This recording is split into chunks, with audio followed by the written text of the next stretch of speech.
on fait une activité qui est la moins polluante possible, avec le moins d'impact possible sur l'environnement. On a fait le choix du bio, certes économiquement, mais c'est plus par conviction. C'était une volonté de transmettre en fin de compte quelque chose de sain, propre et pour nos futurs, quoi. Tout le monde consomme bio aujourd'hui, enfin pas tout le monde je veux dire, mais c'est vrai qu'il y a une tendance quand même pour le bio, pour le local aussi. Donc c'est vrai qu'on est vraiment optimiste pour la suite. J'ai plus l'impression d'être en désaccord avec mes voisins du coup, avec les gens qui habitent à côté de chez moi. Je passe plus avec mon appareil à mettre les pesticides, donc je me sens bien du coup. Il faut mettre l'environnement au cœur de l'agriculture parce que de toute façon, ça devrait être la base de l'agriculture. Passer en bio, c'est pas juste enlever les produits chimiques. Passer en bio, c'est comprendre que les bases agronomiques de l'agriculture conventionnelle nous mènent dans le mur et qu'il y a d'autres manières de faire de l'agriculture. Depuis 70 ans, l'agriculture conventionnelle représente la norme. En Bretagne, c'est le modèle de référence. La région a développé son agriculture autour de l'élevage intensif et la culture à haut rendement, un modèle productiviste qui peine à changer.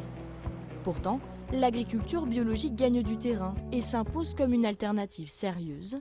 Les conversions augmentent et les agriculteurs prennent conscience des avantages du bio. Nous avons suivi des agriculteurs et agricultrices.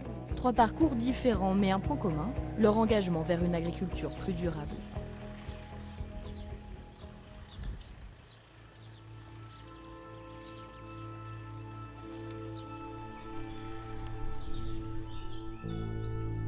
On se disait toujours qu'on allait reprendre une ferme.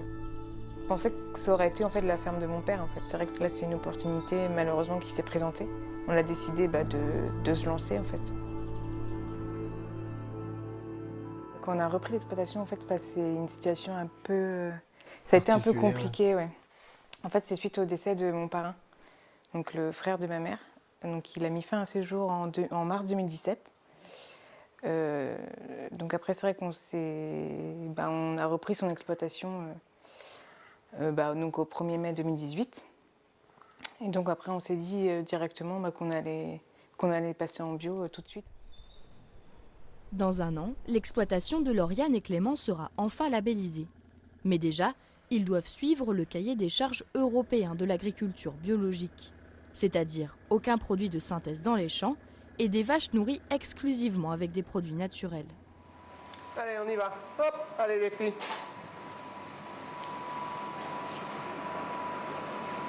Allez. Pour l'instant, leur lait est vendu au prix du conventionnel, soit 32 centimes le litre au lieu de 45 pour le bio. Une perte de 3 000 € par an, sans compter que les vaches produisent en moyenne 20% de lait en moins. Le passage à la conversion est très dur. Pourquoi? Parce que on achète tout au prix du bio et on vend au prix du conventionnel avec 30 € de plus. Donc on a du mal à joindre les deux bouts. Après, il faut passer par là, mais c'est vrai que le passage au bio, c'est par conviction parce qu'on le voulait. Mais ce qui pouvait nous retenir aussi, c'était la transition pendant les 2 ans qui est très dure à passer, quoi. Le jeune couple ne se dégage qu'un SMIC par mois. Alors pour s'en sortir, Clément travaille dans une boucherie. Je tourne autour des 85 heures, 90 heures semaine. C'est du 7 jours sur 7. Et bon, après, c'est la passion qui passe avant tout. Et bon, c'est comme ça. Le but un jour serait peut-être que j'arrive sur la ferme et donc de développer plus la vente directe. Afin aussi de se dégager peut-être de revenus, quoi. Parce qu'aujourd'hui, c'est pas possible. Allez, on y va. Hop, allez. Allez. Chut. L'exploitation compte 70 hectares, dont 20 de maïs et de céréales. Une production entièrement dédiée à l'alimentation des bovins et qui doit bien sûr être cultivée en bio, avec des nouvelles techniques que Clément maîtrise déjà. Le fait de passer en bio, il faut savoir jouer avec le sol, c'est-à-dire il faut faire des faux semis, c'est-à-dire passer avec un outil comme si on semait pour que les adventices, donc les mauvaises herbes, sortent. Et après, en fin de compte, retravaille la terre pour les semer. C'est un autre choix de travail, mais qui prend plus de temps, quoi, parce qu'autrement, la solution radicale, c'est le traitement, et puis c'est bon, quoi. Énergie, protéines et un peu d'azote avec la févrole, quoi. Naturel. C'est bien ça. Le fait que c'est produit sur la ferme, c'est un aliment complet. Après, c'est sûr qu'il existe peut-être des aliments encore plus performants, mais bon, au moins, ça amoindrit notre coût de produire nous-mêmes nos céréales. Lauriane, qui d'habitude travaille à temps plein à la ferme, commence son congé maternité. Ancienne comptable, c'est elle qui gère la trésorerie et toutes les démarches pour obtenir des aides financières. Des demandes auprès de la Chambre d'agriculture et de la communauté de communes. Difficile en revanche de compter sur l'aide européenne pour la conversion. En France, son versement a plusieurs années de retard. On a besoin d'aide parce que c'est vrai que 300 € les millilitres, ça ne permet pas de combler grand-chose en fait. Et c'est aussi pour ça qu'on se dégage qu'un salaire minimum en fait, qui est le SMIC. Mais c'est déjà bien parce que certains n'arrivent même pas à se dégager du salaire. C'est cette année-ci qui est compliquée, quoi. Parce que c'est vraiment l'année charnière en fait où on produit vraiment que du bio et on vend pas en bio, quoi. Donc c'est là que la trésorerie a déboursé, on va dire ça comme ça. Une transition délicate qu'ils sont nombreux ici à avoir vécue. Cette zone, proche du littoral, a été particulièrement touchée par les algues vertes et autres effets nocifs des pesticides. À Plufur, commune voisine de Trémel, la moitié des fermes sont en agriculture biologique. Aujourd'hui, le père de Lauriane ouvre les portes de son exploitation. Maire du village, il est aussi agriculteur bio depuis 20 ans.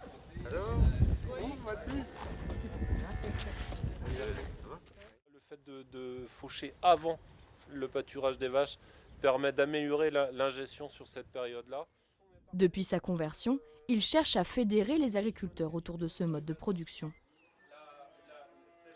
Il faut rester modeste, mais néanmoins je crois que le fait qu'on a eu une évolution de notre exploitation et qui malgré tout est resté, je dirais, dans une agriculture localement dynamique, a fait que les regards se sont un peu tournés vers notre façon de fonctionner. Par ailleurs, nous avons aussi mis en place, il y a déjà de nombreuses années, une coopérative d'utilisation du matériel agricole. Et dans cette coopérative, on trouve des agriculteurs bio et des non bio. Donc il y a cette réflexion qui est partagée et qui permet probablement aussi de faire prendre conscience de techniques qui peuvent être finalement mises en œuvre sur beaucoup d'exploitations. Un élevage qui prouve que l'agriculture biologique est viable et qui rassure cet agriculteur conventionnel, il souhaite se convertir. La petite ferme familiale en bio trouve à la fois la solidarité, le savoir-vivre et puis le vivre ensemble et la possibilité de transmettre.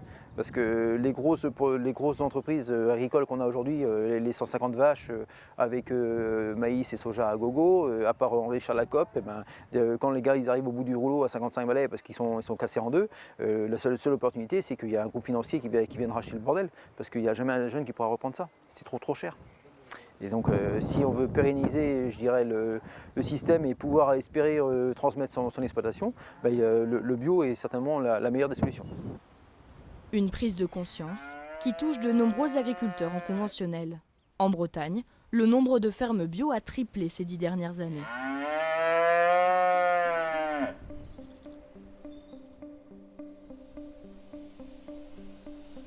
Le bio aussi, nous, on a retrouvé les valeurs humaines qu'on avait perdu.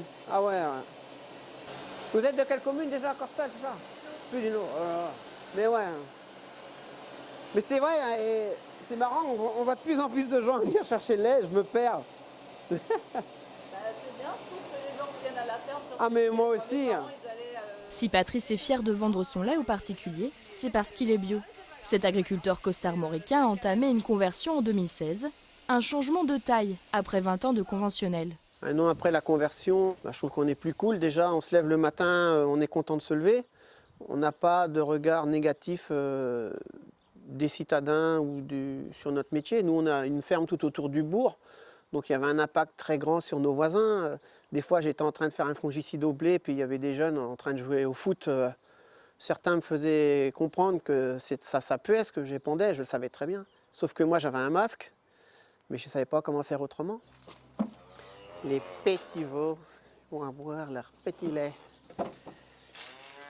En 2015, Patrice a eu un accident de quad. Pendant plusieurs mois d'arrêt de travail, il a pu réfléchir et se documenter sur l'agriculture biologique.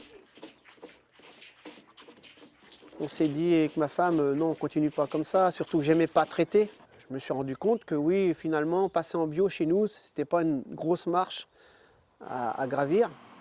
Patrice disposait déjà d'assez de surface pour le pâturage, mais le bio nécessite des changements structurels, notamment concernant l'alimentation des animaux. Ah, non, t'es gentil. Fini les 60 tonnes de soja brésilien qu'il donnait à ses vaches. Pour vendre à sa nouvelle coopérative, il doit se plier à des règles strictes. Les vaches sont exclusivement nourries avec de l'alimentation française. Ça, c'est dans le cahier des charges de Biolait. On a interdiction d'acheter de l'aliment hors de France. Produire du lait bio, c'est contrôler toute l'alimentation des vaches. Des contraintes qui valent la peine. Sur 1000 litres, Patrice vend son lait bio 100 € plus cher. Donc voilà la laiterie où je livrais avant et où je ne livre plus aujourd'hui. Ça ne manque pas? Non, pas du tout. Et quand j'ai décidé de ne plus travailler avec eux, ils ne m'ont même pas dit « Ah non, reste », ils m'ont laissé partir. Ça veut tout dire. Le passage au bio change la façon de travailler la terre. À 500 mètres de son ancienne laiterie, Patrice possède des cultures. 91 hectares d'herbe ou de févrole pour ses bêtes. Il y laisse les différents écosystèmes enrichir la terre. Le moteur de la prairie en agriculture bio, c'est ça, c'est le trèfle. On met du trèfle avec une graminée, ça c'est la graminée, les grandes feuilles là. Et le trèfle va synthétiser l'azote de l'air et par les nodosités dans le sol, va restituer l'azote à la graminée qui elle va pousser. Donc nous n'apportons pas d'engrais chimiques parce que la prairie pousse tout seul grâce à ce mariage-là. De toute façon, la base de l'agriculture biologique, c'est d'associer des cultures qui s'entraident en fin de compte. La nature est jolie. Hein. Comme beaucoup d'agriculteurs bio, Patrice est entouré de voisins qui utilisent des pesticides. 93% des surfaces bretonnes sont en conventionnel. Les champs bio ne sont pas toujours épargnés. C'est un champ de colza et bon, après, il continue à traiter. Mais l'avantage que j'ai, c'est que j'ai une haie d'arbres entre son champ et mon champ. Donc la pollution par ces produits phytosanitaires sont quand même moindres. Mais dans l'idéal, ça serait que personne ne traite. Parce qu'il y a aussi une partie des produits chimiques qui sont épandus vers les plantes qui se retrouvent dans l'atmosphère. Finalement, il y a des produits phytosanitaires partout. 56 700 tonnes de pesticides sont achetées chaque année en France. Ils sont utilisés sur de vastes surfaces agricoles et contaminent l'air, les sols et les eaux. Pourtant, ces grandes exploitations continuent d'être encouragées par les politiques européennes. Sur un budget annuel de 58 milliards d'euros pour la politique agricole commune, les 3/4 sont distribués en fonction du nombre d'hectares, sans prendre en compte le mode de production. C'est aberrant ce système-là. Il ne tient pas à long terme, mais il est tellement puissamment ancré dans la culture agricole que c'est très difficile de changer. Jacques Capla est membre d'Agir pour l'environnement. Il milite pour une réorientation du budget de la PAC. On a vraiment eu, depuis les années 90, un système d'aide agricole construit pour encourager l'agrandissement. Parce que c'était le dogme économique. Et typiquement, il y a des choses qui avaient une cohérence, qui étaient logiques il y a 50 ans, mais qui ne sont plus logiques aujourd'hui. Donc l'urgence aujourd'hui, si on veut sortir l'agriculture de la crise, c'est d'offrir la possibilité aux agriculteurs de changer. Moi, je ne vais pas reprocher à un agriculteur conventionnel de rester conventionnel s'il perd de l'argent en changeant. Enfin, un agriculteur, il faut qu'il gagne sa vie. Donc quand tous les dispositifs sont faits pour financer le système aberrant, ben, les agriculteurs, ils restent dans le système aberrant, ils n'ont pas le choix. Donc l'enjeu aujourd'hui, c'est d'offrir un choix aux agriculteurs. Donc il faut transférer les budgets. À l'échelle locale, les effets de ces politiques européennes se font sentir. Le canton de Planquette compte environ 200 exploitations, dont seulement 2 en bio. Alors pour ces agriculteurs, il est nécessaire de s'organiser en réseau. Depuis 3 ans, Patrice est référent au groupement des agriculteurs biologiques. J'ai été très bien accompagné, j'ai rencontré des agriculteurs qui m'ont donné l'envie de passer en bio. Et je voulais aussi transmettre mon savoir. et encourager d'autres à passer en bio. C'est pas mal, hein. Moi j'en ai adressé 2, je peux te dire qu'elle est bonne la viande. L'organisation comprend des éleveurs, des arboriculteurs et des maraîchers qui s'entraident. À l'antenne des Côtes d'Armor, la commission élevage se rassemble. Demain après-midi. En main. Est-ce qu'on continue à développer la bio? Quelque part, c'est un peu ça la question qui est derrière. Est-ce qu'on continue à développer la production, à contribuer à développer la production ou pas?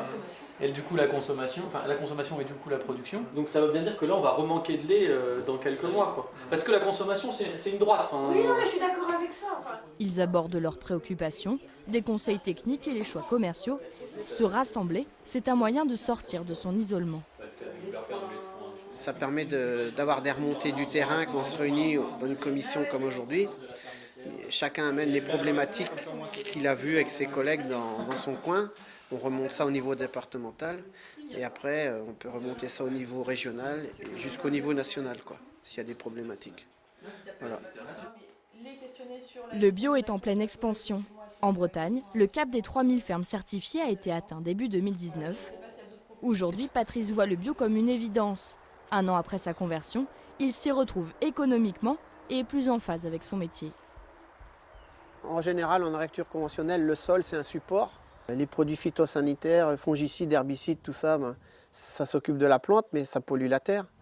Puisqu'aujourd'hui, on est dans un cercle vertueux. Si la terre est respectée, la parcelle va donner une alimentation de qualité aussi.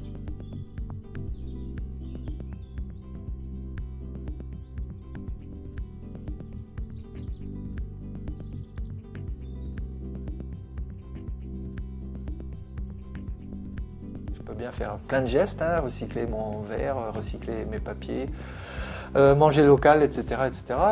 Et je trouvais que le plus grand geste écologiste que je pouvais faire, c'était de mettre toute une ferme comme ça, au moins sans produits chimiques et travailler en agriculture bio, quoi. Ça me semblait un pari, mais en adéquation avec mes idées, quoi.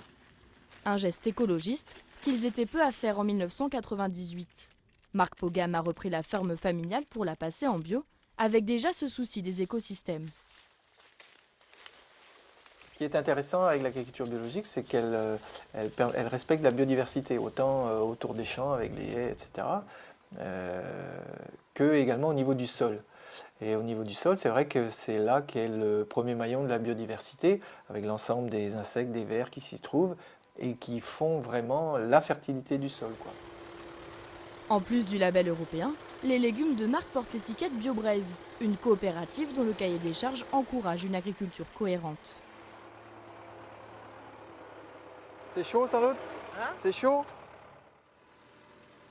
Par exemple, Marc fait pousser ses propres semences, des graines de choux, dans l'espoir de les cultiver dans ses champs.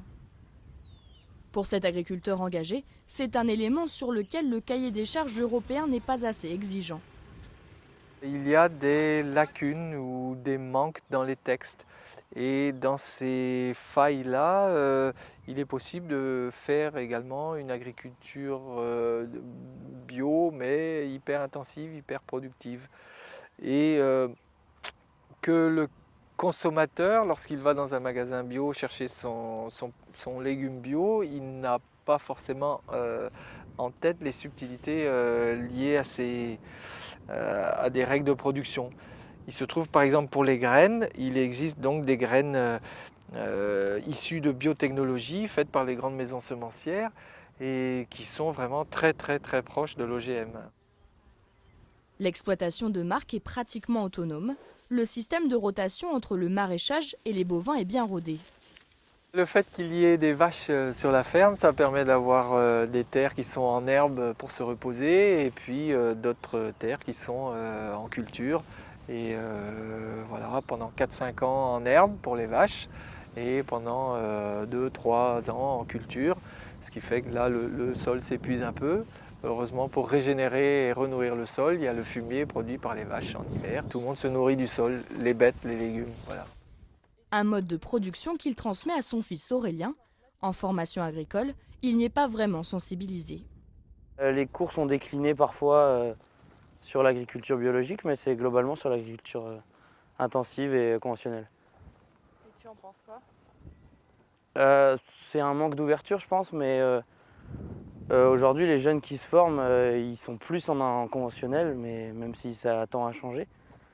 Mais c'est bien, je trouve que les profs nous ouvrent un peu sur l'agriculture biologique, puisqu'on n'a pas tous connu ce que moi j'ai connu quand j'étais petit, quoi.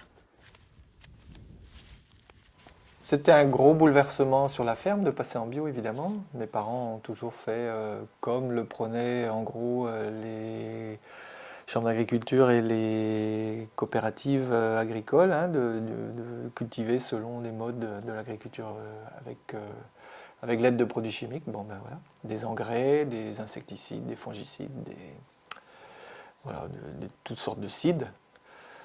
Voilà, des choses qui tuent, quoi. Malgré 20 ans en agriculture biologique, il reste des traces de produits que la société, depuis 50 ans, a souhaité utiliser pour une agriculture de production massive, quoi. Voilà. Donc il faut revenir là-dessus, quoi, le plus tôt possible. Et on sait que ce sera très long de remettre une nature et des sols en tout cas, et de l'eau indemne de ces produits, quoi. Au-delà des labels, la démarche de marque va plus loin. Comme avec ce paillage blanc pour protéger ses légumes des mauvaises herbes, il est en lin et en chanvre, des matières biodégradables et pourrait être utilisé sur l'ensemble de la production, mais à certaines conditions. C'est un peu plus compliqué à poser, à faire dérouler sur la terre, et à planter dedans, c'est un peu plus compliqué. Donc c'est bien, c'est un essai, c'est un peu plus écolo, j'ai envie de dire, peut-être plus agronomique aussi. Mais si au niveau temps de travail, au niveau rendement sur ce type de paillage, c'est moindre, je vais me poser des questions, hein, je vais peut-être pas y aller quand même, quoi. Car Marc est aussi un chef d'entreprise. Il emploie 3 salariés. Il doit donc concilier écologie et rentabilité. Cela passe par l'utilisation et même la réutilisation de toutes les ressources naturelles de son territoire, comme avec ces copeaux de bois qui vont nourrir le sol pour plusieurs années encore. Ce que ça a d'écologique, c'est que ça réutilise une matière première qui est autour de mes champs. C'est le bocage, c'est les grands ou petits arbres, saules, chênes, qui, lorsque moi je coupe du bois pour chauffer ma cheminée, et avec les branchages, ça donne cette richesse-là à redistribuer au sol. Donc c'est quelque chose qui ne vient pas de loin, ça vient de quelques centaines de mètres parfois, autour de mes champs. Comme chaque semaine, Cécilia, l'épouse de Marc, découpe des légumes frais. Une partie de la production est vendue directement aux consommateurs.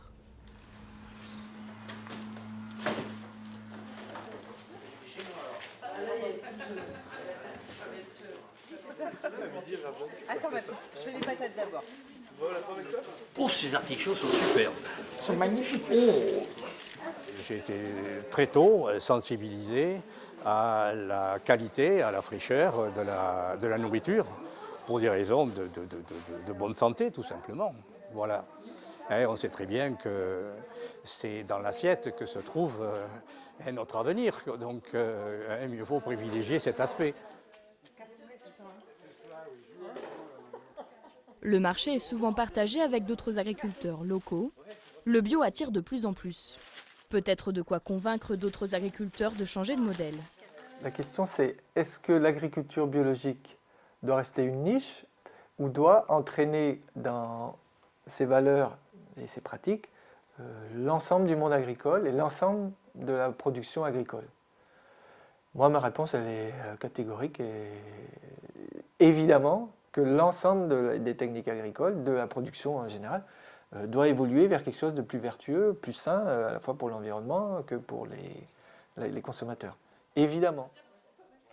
Pour l'instant, le contexte politique, économique mondialisé ne favorise pas une transition générale de nos systèmes agricoles. Mais peut-être que poussé par une prise de conscience environnementale des citoyens et une volonté de consommer plus sain et plus responsable, le bio connaîtra une vraie émergence. Mais alors si le bio devient la norme, une question se pose. Sera-t-il sujet aux mêmes crises que le marché conventionnel ?